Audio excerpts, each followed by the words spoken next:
Hello all, welcome back. നമ്മളപ്പം കഴിഞ്ഞ വീഡിയോയിൽ ഇൻഫർമേഷൻ സിസ്റ്റം പഠിച്ചു, അക്കൗണ്ടിങ് ഇൻഫർമേഷൻ സിസ്റ്റം പഠിച്ചു, വാല്യൂ ചെയിൻ പഠിച്ചു. ഇത് തമ്മിലുള്ള കണക്ഷൻസ് നമുക്ക് മനസ്സിലായി. വാല്യൂ ചെയിനും അക്കൗണ്ടിങ് ഇൻഫർമേഷൻ സിസ്റ്റവും തമ്മിലുള്ള കണക്ഷൻസ് നമുക്ക് മനസ്സിലായി. ഇനി നമ്മൾ നോക്കാൻ വേണ്ടി പോണത് വാല്യൂ ചെയിൻ പോലെ തന്നെ അടുത്ത ഒരു ടേമാണ്, അല്ലെങ്കിൽ അടുത്തൊരു കാര്യമാണ് എന്താ, സപ്ലൈ ചെയിൻ എന്ന് പറയുന്നത്. സപ്ലൈ ചെയിനും അക്കൗണ്ടിങ് ഇൻഫർമേഷൻ സിസ്റ്റവും തമ്മിലുള്ള കണക്ഷൻ എന്താണ്? ഓക്കെ, നമുക്ക് ഓൾറെഡി അറിയാം അക്കൗണ്ടിങ് ഇൻഫർമേഷൻ സിസ്റ്റം എന്താണെന്ന് അറിയാം. നമുക്കിനി സപ്ലൈ ചെയിൻ എന്താണെന്ന് നോക്കുക, അത് തമ്മിലുള്ള കണക്ഷൻ നോക്കുക.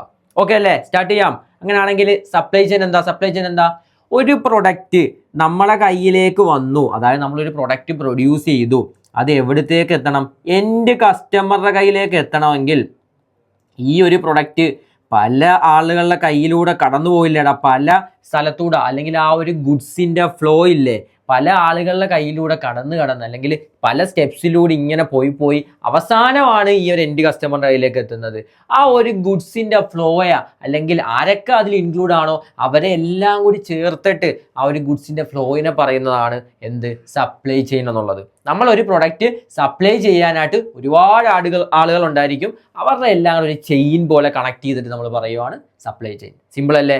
നമുക്കൊരു എക്സാമ്പിൾ വെച്ചിട്ട് നോക്കാം. ഓക്കെ, അപ്പം ഞാൻ എന്ത് ചെയ്തു, ഒരു പ്രൊഡക്റ്റ് പ്രൊഡ്യൂസ് ചെയ്യണമെങ്കിൽ എനിക്ക് ആദ്യം എന്ത് വേണോടാ? റോ മെറ്റീരിയൽ വേണം. സ്വാഭാവികമായിട്ടും ഞാൻ എൻ്റെ സപ്ലയറെ വിളിക്കും. സപ്ലയറെ വിളിച്ചിട്ട് റോ മെറ്റീരിയൽ വാങ്ങി. ഓക്കെ, റോ മെറ്റീരിയൽ വാങ്ങി, എനിക്ക് വേണ്ട റോ മെറ്റീരിയൽ കൊണ്ടുവന്നു. ഫസ്റ്റ് സപ്ലയർ വന്നു, റോ മെറ്റീരിയൽ കൊണ്ടുവന്നു. ഞാനിത് എന്ത് ചെയ്യും? ഇനി ഈ സപ്ലയർ തന്നു കഴിഞ്ഞാൽ ഇത് മാനുഫാക്ചർ ചെയ്യും, ഈ ഒരു പ്രൊഡക്റ്റ് പ്രൊഡ്യൂസ് ചെയ്യും ഇല്ലേ? സപ്ലയറിൽ നിന്നും കിട്ടിക്കഴിഞ്ഞാൽ ഞാനത് മാനുഫാക്ചർ ചെയ്യും. Second process.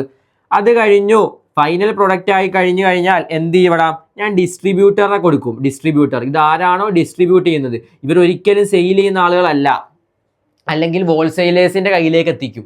മനസ്സിലായോ? ഡിസ്ട്രിബ്യൂട്ടറെ കയ്യിൽ കിട്ടി. ഇനി ഇവിടുന്ന് എങ്ങോട്ടേക്ക് പോകും? റീറ്റെയിൽ ഷോപ്പിലേക്ക് പോകും. നമ്മൾ അടുത്തുള്ള ഓരോരോ ചെറിയ കടകളില്ലേ, റീറ്റെയിൽ ഷോപ്സ് ഇല്ലേടാ, റീറ്റെയിലേഴ്സിൻ്റെ കയ്യിലേക്ക് പോകും. ഇവിടുന്നാണ് എങ്ങോട്ടേക്ക് പോകുന്നത്?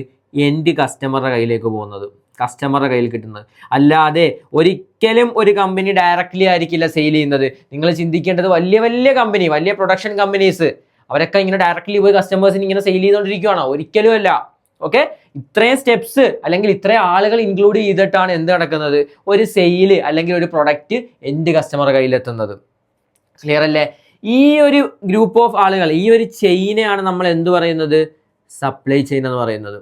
സപ്ലൈ ചെയിൻ എന്ന് പറയുന്നത്. ഓക്കെ അല്ലേ? നമുക്ക് എന്താ ഇവിടെ എഴുതിയിരിക്കുന്നത് നോക്കാം. ഇത് തന്നെ റിപ്പീറ്റേഷൻ ആണ്. Supply chain is the flow of goods, services and information. അത് ഇൻഫർമേഷൻസ് ഷെയർ ചെയ്യുന്ന കാര്യത്തിലാണെങ്കിലും ആവാം, സർവീസസ് ആണെങ്കിലും ആവാം. സർവീസസ് ഡയറക്റ്റ്ലി കസ്റ്റമേഴ്സ് ആവില്ല ചെയ്യുന്നത്. നിങ്ങളിപ്പോൾ ഒരു സർവീസ് വേണമെങ്കിൽ കസ്റ്റമർ കെയറിൽ വിളിച്ച് ആദ്യം ബുക്ക് ചെയ്യും. ഇവരവിടുന്ന് എന്ത് ചെയ്യും? കമ്പനിയിൽ അറിയിക്കും. കമ്പനി ഈ സർവീസസ് ആർക്കാണ് പ്രൊവൈഡ് ചെയ്തേക്കുന്നത് അവരെ അറിയിക്കും. അവരവിടുത്തെ സ്റ്റാഫിനെ കോൺടാക്ട് ചെയ്യും. സ്റ്റാഫ് ആയിരിക്കും നമുക്കൊന്ന് സർവീസ് ചെയ്ത് തരുന്നത്. അപ്പോൾ ഇത്രയും കാര്യങ്ങൾ അതിൻ്റെ ബാക്കിൽ നടക്കുന്നുണ്ട്. നമ്മൾ അവിടെ കോൺടാക്ട് ചെയ്തു, ഒറ്റ കോൺടാക്റ്റേ വരുന്നുള്ളൂ. പക്ഷേ ഇത്രയും കാര്യങ്ങൾ കഴിഞ്ഞിട്ടാണ് നമ്മളെ കയ്യിലേക്ക് സർവീസ് അല്ലെങ്കിൽ ഒരു പ്രൊഡക്റ്റ് എത്തുന്നത്. ഓക്കെ ആണോ? ക്ലിയർ ആണോ? ഈ ഒരു പ്രോസസ്സിനെ അല്ലെങ്കിൽ ഈ ഒരു ചെയിനെ പറയുന്നതാണ് സപ്ലൈ ചെയിൻ എന്നുള്ളത്. സെറ്റ് അല്ലേ? Okay, unlike value chain, supply chain include external organisation. നമ്മൾ വാല്യൂ ചെയിൻ ആലോചിച്ച് നോക്കിയടാ, നമ്മളെ കമ്പനിക്കുള്ളിൽ നമ്മൾ വാല്യൂസ് ക്രിയേറ്റ് ചെയ്യുന്ന കാര്യങ്ങളാണ് പറഞ്ഞത്. പക്ഷേ ഇവിടത്തേക്ക് വരുമ്പോൾ എക്സ്റ്റേണൽ ഓർഗനൈസേഷൻ അല്ലെങ്കിൽ പുറത്തു നിന്നുള്ള ആളുകൾ ഇൻക്ലൂഡ് ആവുന്നുണ്ട്. ഈ സപ്ലൈയേഴ്സ് നമ്മളെ കമ്പനിയിലുള്ള ആളാണോ? അല്ല. ഈ പറഞ്ഞിരിക്കുന്ന റീറ്റെയിലേഴ്സ് നമ്മളെ കമ്പനിയിലുള്ള ആളാണോ? അല്ല. അവരൊക്കെ പുറത്താണ്, ഔട്ട്സൈഡേഴ്സ് ആണ്. അവർ കൂടി ഇൻക്ലൂഡ് ആവുന്നുണ്ട് എന്തിലേക്ക് വരുമ്പോൾ? സപ്ലൈ ചെയിനിലേക്ക് വരുമ്പോൾ. ഇതിന്റെ വർക്കിംഗ് ഞാൻ വീണ്ടും പറയണ്ടല്ലോ, റിപ്പീറ്റേഷൻ ആണ്. ഇവിടെ പറഞ്ഞ സെയിം കാര്യമാണ്. ഓക്കെ അല്ലേ? ഈ എല്ലാവരും കൂടെ വർക്ക് ചെയ്തിട്ടാണ് എന്ത് ചെയ്യുന്നത്? ഈ ഒരു ഫൈനൽ പ്രൊഡക്റ്റ് എൻഡ് കസ്റ്റമറുടെ കയ്യിലേക്ക് എത്തിക്കുന്നത്. ഞാൻ പറഞ്ഞ കാര്യമാണ്. ഇനി ഇതും ഈ ഒരു സപ്ലൈ ചെയിനും അക്കൗണ്ടിങ് ഇൻഫർമേഷൻ സിസ്റ്റവും തമ്മിലുള്ള കണക്ഷൻ എന്താ? ഇത് തമ്മിലുള്ള കണക്ഷൻ എന്താ? അല്ലെങ്കിൽ ഈ അക്കൗണ്ടിങ് ഇൻഫർമേഷൻ സിസ്റ്റം എന്ത് ചെയ്യൂടാ? നിങ്ങൾ ആലോചിച്ച്, അവിടെ നല്ല പ്രോപ്പർ സ്ട്രക്ചർ ഉണ്ട്, ഇൻഫർമേഷൻ സിസ്റ്റത്തിന്റെ നല്ല ഫ്ലോ ഉണ്ട്. അങ്ങനെ ആണെങ്കിൽ അവിടെ സപ്ലൈ പ്രോപ്പറായിട്ട് നടക്കും. ഇല്ലെങ്കിൽ നമുക്ക് ആവശ്യത്തിനുള്ള ഇത് വേണം, ഗുഡ്സ് വേണം, പ്രൊഡ്യൂസ് ചെയ്യാനായിട്ട് ഗുഡ്സ് വേണം. ഒരു സെയിൽസ് വന്നു, നമ്മൾ അറിയുന്നില്ല, അവിടെ പ്രോപ്പർ കമ്മ്യൂണിക്കേഷൻ ഇല്ല, ഇൻഫർമേഷൻ സിസ്റ്റം ഇല്ല. അങ്ങനെയാണെങ്കിൽ സപ്ലയറിലേക്ക് നമുക്ക് ഗുഡ്സിന് ഓർഡർ ചെയ്യാൻ വേണ്ടി പറ്റുമോ? പറ്റില്ല. അപ്പോൾ സപ്ലൈസിലേക്ക് ഗുഡ്സിന് ഓർഡർ ചെയ്യണമെങ്കിൽ ആ ഡിപ്പാർട്ട്മെന്റിനെ അറിയിക്കണം. അവരാണ് അവിടെ ഓർഡർ ചെയ്യുന്നത്. സ്വാഭാവികമായിട്ടും ആ കമ്മ്യൂണിക്കേഷൻസ് പ്രോപ്പർലി നടക്കണമെങ്കിൽ അവിടെ എന്ത് വേണം? ഇൻഫർമേഷൻ സിസ്റ്റം വേണം. അപ്പം നല്ല ഇൻഫർമേഷൻ സിസ്റ്റം ഉണ്ടെങ്കിൽ അവിടുത്തെ value chain properly, timely, accurate ആയിട്ട് നമുക്ക് നടത്താനായിട്ട് പറ്റും. ഓക്കെ, അങ്ങനെയാണെങ്കിൽ സ്പീഡിൽ കസ്റ്റമേഴ്സിലേക്ക് എന്തെത്തുള്ളൂ, പ്രൊഡക്റ്റ് എത്തുള്ളൂ. ഇപ്പൊ ചില കേസിൽ നമ്മൾ എന്തെങ്കിലും ഒരു സർവീസിനോ എന്തെങ്കിലും കാര്യത്തിനോ വിളിച്ചു കഴിഞ്ഞാൽ 5-6 ദിവസം കഴിഞ്ഞാൽ നമുക്ക് റെസ്പോണ്ട് ഉണ്ടാവില്ല. കാരണം എന്താ, അവിടുത്തെ സപ്ലൈ ചെയിൻ പ്രോപ്പർ അല്ലാത്തത് കൊണ്ടാണ്.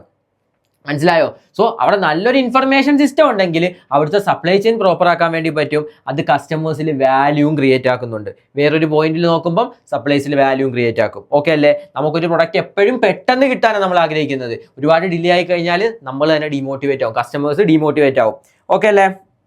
ഇനി റോള്, നല്ല ഒരു അക്കൗണ്ടിങ് ഇൻഫർമേഷൻ സിസ്റ്റം ഉണ്ടെങ്കിൽ വാല്യൂ ചെയിൻ സപ്ലൈ ചെയിൻ്റെ റോൾ എന്താണെന്ന് നോക്കാം. സപ്ലൈ ചെയിനിൽ എന്തൊക്കെ റോൾസാണ് ഉള്ളത് നോക്കാം. എന്ത് ചെയ്യാൻ വേണ്ടി പറ്റും? ഞാൻ പറഞ്ഞതുപോലെ ആക്യുറേറ്റ് ഇൻഫർമേഷൻ, എല്ലാ പാർട്ടീസിൻ്റെ ഇടയിലേക്കും ഇൻഫർമേഷൻസ് ആക്യുറേറ്റ് ആയിട്ട് പ്രോപ്പർലി ടൈംലി നമുക്ക് എന്ത് ചെയ്യാൻ വേണ്ടി പറ്റും? പ്രൊവൈഡ് ചെയ്യാൻ വേണ്ടി പറ്റും. ഇതേപോലെ ഇൻഫർമേഷൻസ് നല്ല രീതിയിൽ പ്രൊവൈഡ് ചെയ്താൽ ഇവരെല്ലാം നമുക്ക് എന്ത് ചെയ്യാൻ വേണ്ടി പറ്റും?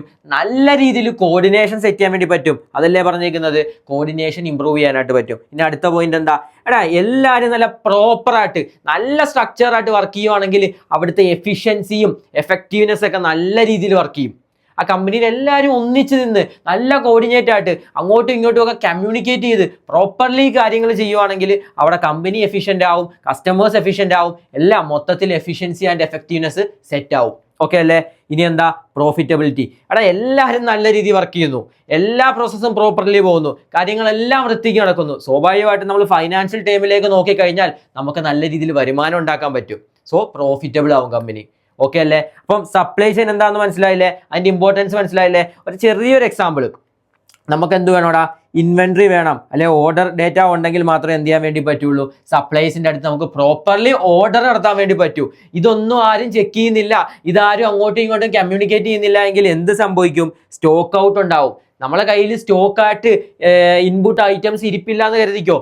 ഇൻപുട്ട് നമ്മളെ കയ്യിലില്ല, സ്വാഭാവികമായിട്ടും എവിടെ എഫക്ട് ചെയ്യും? ഇൻപുട്ട് ഇല്ല എങ്കിൽ സപ്ലൈസിൻ്റെ കയ്യിൽ നമ്മൾ ഇൻപുട്ട് വാങ്ങാൻ പോകണം. അപ്പോൾ നമുക്ക് വീണ്ടും ഡിലേ ഉണ്ടാവും. അപ്പോൾ എപ്പോഴും എന്തുണ്ടായിരിക്കണം? പ്രോപ്പർലി നോക്കിയിട്ട് സപ്ലൈസിൻ്റെ നേരത്തെ സാധനം വാങ്ങി വെക്കുക. അതെന്ത് ചെയ്യണം? കമ്പനി പ്രൊഡ്യൂസ് ചെയ്ത് മാനുഫാക്ചർ ചെയ്യുക, പെട്ടെന്ന് എടുത്തിട്ട് ആവശ്യം വരുമ്പോഴത്തേക്കും. അല്ലാതെ പെട്ടെന്ന് പോയിട്ട് കമ്മ്യൂണിക്കേറ്റ് ചെയ്യുന്ന പരിപാടി ഉണ്ടാവല്ലേ. നേരത്തെ എല്ലാം സെറ്റ് ചെയ്ത് വെക്കുക, നല്ല വൃത്തിക്ക് സോർട്ട് ചെയ്ത് വെക്കുക.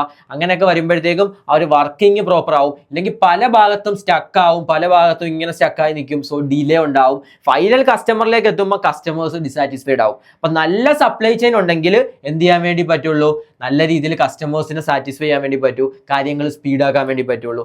നല്ല സപ്ലൈ ചെയിൻ വേണമെങ്കിൽ എന്ത് വേണമെന്ന് ഞാൻ പറഞ്ഞത്, അക്കൗണ്ടിങ് ഇൻഫർമേഷൻ സിസ്റ്റം പ്രോപ്പർ ആക്കുക. ഓക്കെ, അപ്പോൾ ഇത് തമ്മിലുള്ള കണക്ഷൻ മനസ്സിലായോ? നമുക്ക് ഇനി അക്കൗണ്ടിങ് ഇൻഫർമേഷൻ സിസ്റ്റത്തിന്റെ ഒരു അപ്ഡേറ്റഡ് വെർഷൻ ഉണ്ട്, automated AIS, automated accounting information system എന്ന് പറയും. അത് നമുക്ക് ഡീറ്റെയിൽ ആയിട്ട് പഠിക്കാനുണ്ട്. എന്താണ് അതിന്റെ ഇൻപുട്ട്, എന്താണ് ഔട്ട്പുട്ട്, എന്താണ് അതിന്റെ റിപ്പോർട്ട്സ്, എന്താണ് അത് നമുക്ക് അടുത്ത വീഡിയോയിൽ ഡിസ്കസ് ചെയ്യാം. ഇതൊരു ചെറിയ വീഡിയോ, സപ്ലൈ ചെയിനും അക്കൗണ്ടിങ് ഇൻഫർമേഷൻ സിസ്റ്റവും തമ്മിലുള്ള കണക്ഷൻ എന്താണെന്നുള്ളത്. അപ്പോൾ നമുക്ക് അടുത്ത വീഡിയോയിൽ കാണാം. Thank you all.